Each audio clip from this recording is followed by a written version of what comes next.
Assalamualaikum warahmatullahi wabarakatuh. Kami dari kelompok 6 mata kuliah akuntansi bisnis beranggotakan Syifa Rashida Gustiana, Arnelia Dimata Kusuma, Maharani Arzila Dewi, Rifa Helen Alia, dan Elma Arista akan menjelaskan mengenai financial statement yang terdiri dari 3 komponen, ada balance sheet, income statement, dan cash flow statement. Balance sheet adalah penggambaran kondisi keuangan perusahaan dalam sewaktu dan bagaimana cara memperoleh aset, yaitu dari liabilitas maupun dari ekuitas sebuah perusahaan. Oke, yang pertama itu terdapat 3 komponen dalam balance sheet, ada aset, liabilitas, dan ekuitas. Yang pertama itu ada aset. Aset adalah penyumbang dari liabilitas dan ekuitas. Nah, hal ini dapat diperoleh dari hutang maupun dari modal pemegang saham. Contohnya adalah perusahaan Ayam Jaya bergerak di bidang food and beverage. Mereka menjual ayam goreng, memiliki 2 founder, Pak Agus dan Pak Budi. Masing-masing para founder memberikan modal sebesar 5 miliar dengan total 10 miliar. Hal ini disebut dengan ekuitas. Kemudian mereka membutuhkan 2 miliar lagi dengan cara berhutang kepada bank. Maka hal ini disebut dengan liabilitas.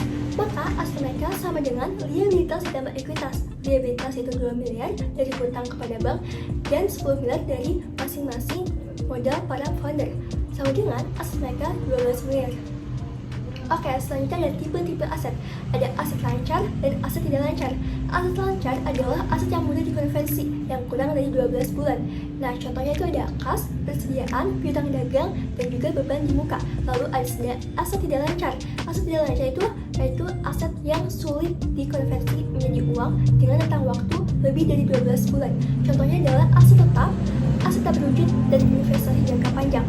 Oke, yang kedua ada liabilitas. Liabilitas adalah sesuatu yang diperoleh dari orang lain dan harus dikembalikan suatu saat nanti. Maka, kewajiban finansial perusahaan yang harus dibayarkan. Contohnya adalah utang gaji, utang dividen, utang pajak, utang bank, dan utang dagang. Liabilitas berdasarkan waktu dibagi menjadi 2, yaitu yang pertama liabilitas jangka pendek. Liabilitas jangka pendek ini merupakan utang dengan masa pelunasan kurang dari 1 tahun sejak dicatat di neraca. Contohnya, pembelian persediaan yang dicicil selama 3 bulan, maka akan dicatat sebagai liabilitas jangka pendek. Yang kedua yaitu liabilitas jangka panjang. Liabilitas jangka panjang ini merupakan utang dengan masa pelunasan lebih dari 1 tahun sejak dicatat di neraca. Contohnya saja, pembelian tanah untuk pembukaan cabang baru yang akan dicicil selama 5 tahun. Maka ini akan dicatat sebagai liabilitas jangka panjang. Berdasarkan karakteristiknya, liabilitas juga dibagi menjadi 2, yaitu interest bearing debt. Interest bearing debt ini merupakan utang yang memiliki bunga. Contohnya yaitu utang bank. Biasanya dipakai ketika perusahaan sedang melakukan ekspansi. Kedua yaitu not interest bearing debt. Not interest bearing debt ini merupakan utang yang tidak memiliki bunga. Contohnya yaitu utang gaji yang dipakai untuk biaya operasional sehari-hari. Selanjutnya yang ketiga ada ekuitas. Ekuitas ini merupakan kontribusi pemilik perusahaan atau pemegang saham atas aset perusahaan. Contohnya yang pertama ada modal disetor. Modal disetor ini merupakan modal yang disetorkan oleh pemilik perusahaan atau pemegang saham kepada perusahaan. Yang kedua ada laba ditahan. Laba ditahan ini merupakan laba yang diperoleh atas operasional perusahaan yang tidak dibagikan kepada pemegang saham sebagai dividen. Biasanya laba ditahan ini digunakan ketika perusahaan sedang melakukan ekspansi dalam pengembangan perusahaannya. Lalu selanjutnya ada prinsip pencatatan keuangan. Yang pertama yaitu ada biaya historis. Biaya historis ini mencatat seluruh komponen pada laporan keuangan dengan nilai yang diperoleh dari nilai masa lalu. Kedua, yaitu ada nilai wajar. Nilai wajar ini adalah semua komponen yang ada di laporan keuangan dengan nilai saat ini.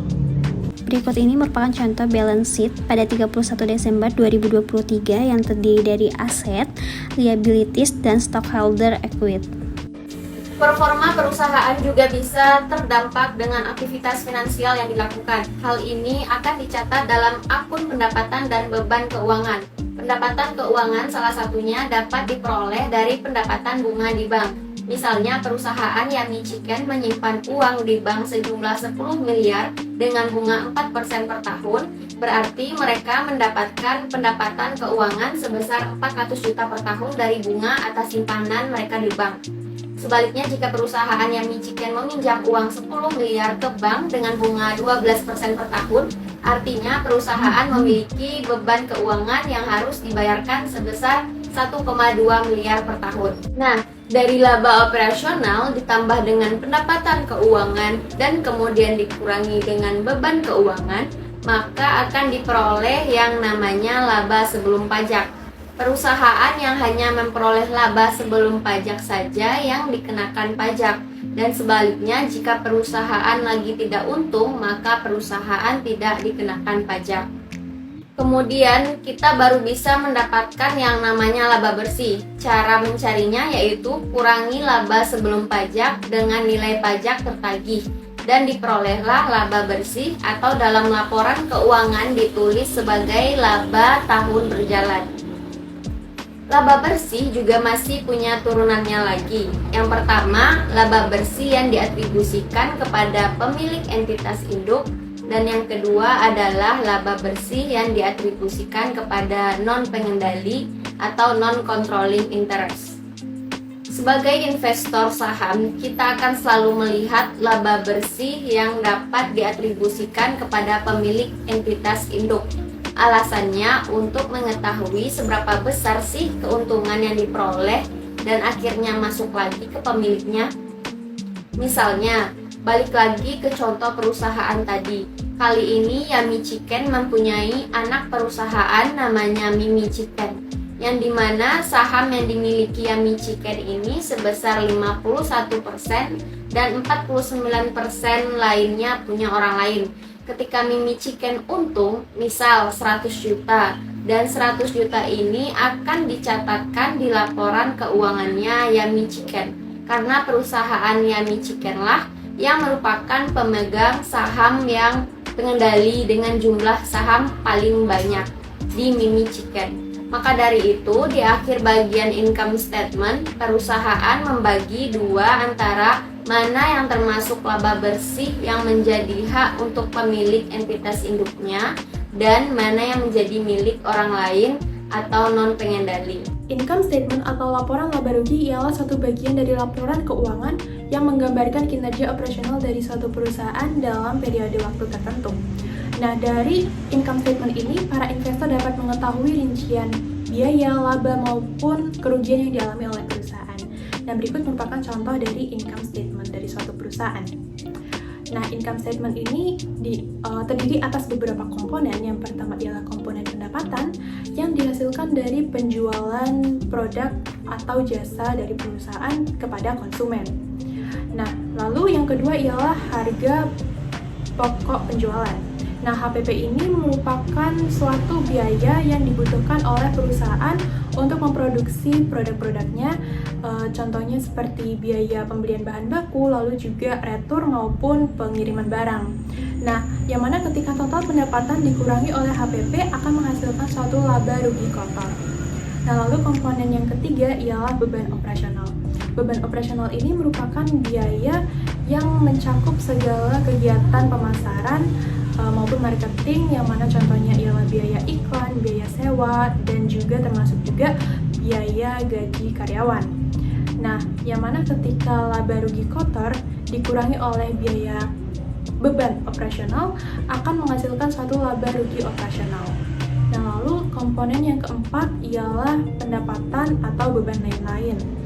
Contohnya ialah seperti bunga bank ataupun hasil dari penjualan aset perusahaan, yang mana ketika laba rugi operasional ditambahkan dengan pendapatan dan beban lain-lain ini akan menghasilkan suatu laba rugi sebelum pajak.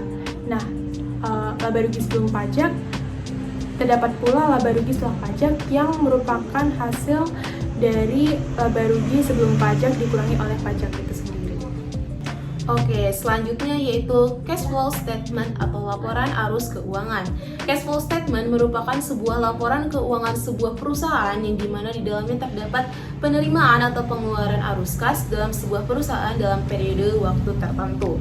Berikut merupakan contoh dari cash flow statement dalam PT Surat Kabar Lama.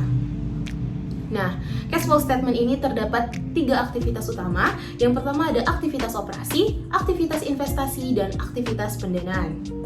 Oke, selanjutnya yaitu aktivitas operasi. Aktivitas operasi meliputi sebuah kegiatan operasional sebuah perusahaan yang dimana di dalamnya terdapat penerimaan atau pengeluaran arus kas dalam menjalankan bisnisnya sehari-hari. Berikut merupakan contoh tabel dari aktivitas operasi sebuah perusahaan. Dalam tabel aktivitas operasional, kas masuk berasal dari penerimaan dari pelanggan, kas keluar berasal dari pembelian persediaan, pembayaran ke pemasok, dan beban operasional lainnya. Oke, selanjutnya yaitu aktivitas investasi. Aktivitas investasi ini merupakan salah satu aktivitas terkait dengan sebuah investasi jangka panjang dalam sebuah perusahaan. Nah, contoh dari aktivitas investasi yaitu penjualan aset tetap, pembelian aset, dan invest lainnya, yaitu aktivitas pendanaan. Aktivitas pendanaan ini menunjukkan arus kas yang berasal dari pendanaan suatu perusahaan. Contohnya yaitu pembayaran atau penerimaan pinjaman, serta ekuitas atau modal. Sekian pemaparan materi dari kelompok kami. Terima kasih telah menyaksikan video kali ini. Wassalamualaikum warahmatullahi wabarakatuh.